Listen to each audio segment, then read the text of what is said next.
en Machala no se decía esto es puro monte, era pura Pura pampa. pampa. Ajá. Pura pampa, porque se dice que más o menos de la esquina de La Palmeras y Pichincha, ahí terminaba la ciudad y el resto era pura agua. Entonces para acá era todo una planicie pero grandotota, donde básicamente era un gran mercado. Así como tú vas al mercado de la granja o ibas al mercado de acá del centro de Machala, así era todo. Era puro comercio, pura gente vendiendo, haciendo trueque, con textiles, gente venía de la sierra, sobre todo de Otavalo, con pantalones, con camisetas, con camisas. Venían de otros lugares a vender acá. Entonces, de cierta forma, en algún momento alguien dijo, oye, ¿para qué me voy a estar regresando a Otavalo a hacer...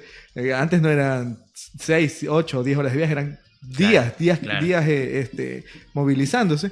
Entonces la gente decía, ¿para qué voy a hacer ese viaje? Mejor me quedo aquí.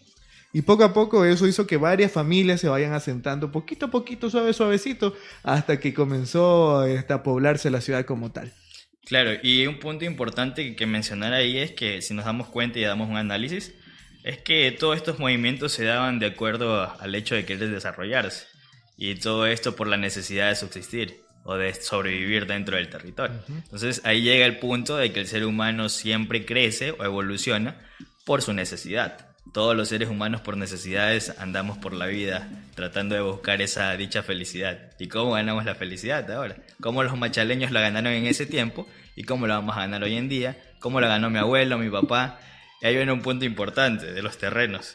Como estaban mencionando, ahorita es difícil conseguir un terreno, hermano. Claro, y sobre todo antes era tan barato, eso no se habla, pero nuestros papás, o sea, nuestros abuelos decían, yo a tu edad, yo ya tenía 3 terrenos, pero no nos dijeron que esos terrenos eran por invasión, pues no los compraron jamás, pues.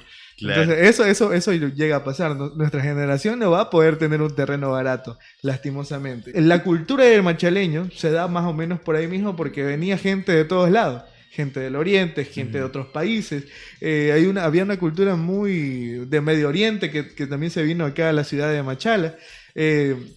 Venían de todos lados y eso fue, de cierta forma, siendo un semillero de cultura y las culturas se mezclaban.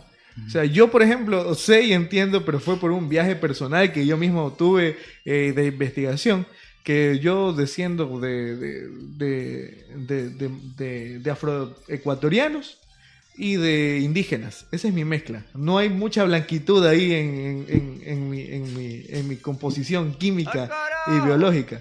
Pero tú más o menos sabes de dónde vienes. Verás, una vez quiero, o sea, todavía estoy en el tiempo de poder hacer esa tarea, de tener en cuenta todos los orígenes, desde el primero que se pudo dar. Claro, es muy complicado, pero traté de hacerlo comenzando dentro de mi familia. Comencé con mi abuelo sabía de su papá, sabía de su abuelo, pero ya no sabía de su tatarabuelo, ya no sabía de sus bisabuelos y demás. Entonces se hace complejo. Sin embargo, se ha dado una profundización directa dentro de los orígenes o de las raíces de uno. La verdad, no le he dado ese punto o pizca de importancia. Tal vez X y emotivo, no sé. Pero sí tengo esa tarea y va a ser pendiente en tratarle de resolver. Bueno, en realidad todos venimos de África. Eso es una verdad absoluta, científica, de que todos venimos de África.